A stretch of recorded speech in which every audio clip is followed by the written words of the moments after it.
করবেন হযরত মাওলানা ফিরোজ আহমদ, হযরত মাওলানা ফিরোজ আহমদ।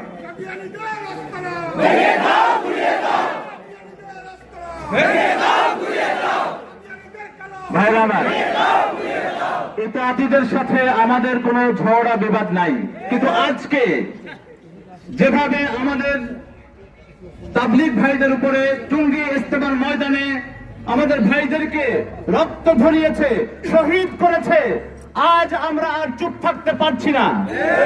তারা কাদিয়ানী আমাদের ইতাআতী ভাইরা বাংলাদেশের প্রশাসনকে উপেক্ষা করে তারা তাদের নিজের হাতে অস্ত্র তুলে নিয়েছে।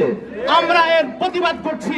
আজ আমরা আমাদের বাংলাদেশের আইন মেনে আমরা থানায় এসেছি আমাদের দাবি দাওয়া জানাতে, আমাদের সুপরিকল্পিতভাবে আমরা যেন সামনে আগাতে পারি, আমরা যেন অন্যায়ের শিকার না হই, এজন্য আমি সকলের কাছে